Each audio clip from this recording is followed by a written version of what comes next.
Ang madilim na sikreto ni Luffy. Hindi lahat ng bayani ay perpekto.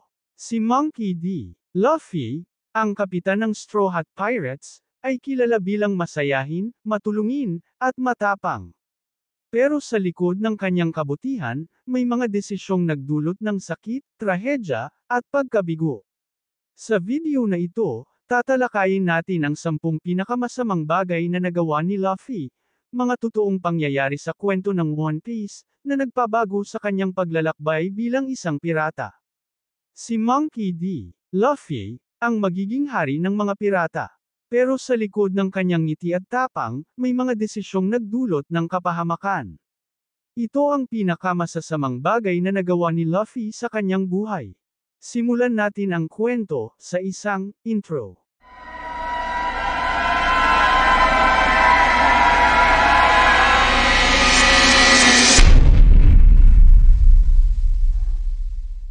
Ang pinakakritikal na pagkakamali ni Luffy ay nang pilit niyang sinundan si Ace at sinubukang iligtas ito sa Marineford.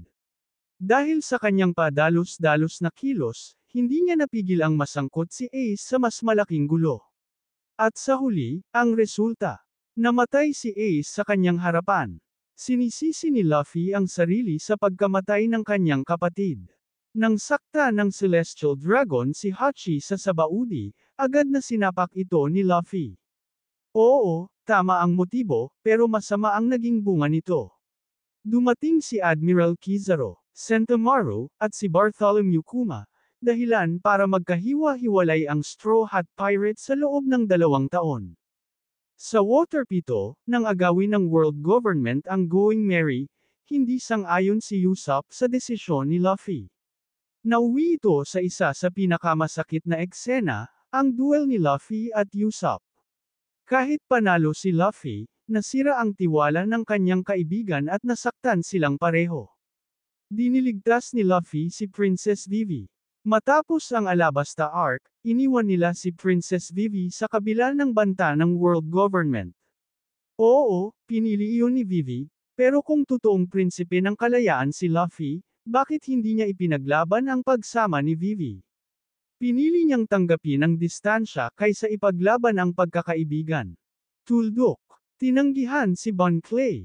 Habang nasa Impel Down, tumulong ng todo si Bon Clay para mailigtas si Luffy. Ngunit matapos siyang iwan ni Bon Clay para makalabas si Luffy, hindi na ito muling hinanap ng Straw Hats. Isang tunay na bayani ang isinakripisyo, ngunit nakalimutan ng bida. Nabigong iligtas si Sabo. Bata pa lang sila, nagpaalam si Sabo para sa dagat, pero nasabugan ng Celestial Dragon. Hindi agad nalaman ni Luffy ang nangyari. Hindi man kasalanan niya directly, pero isa ito sa pinakamalaking trauma sa kanya.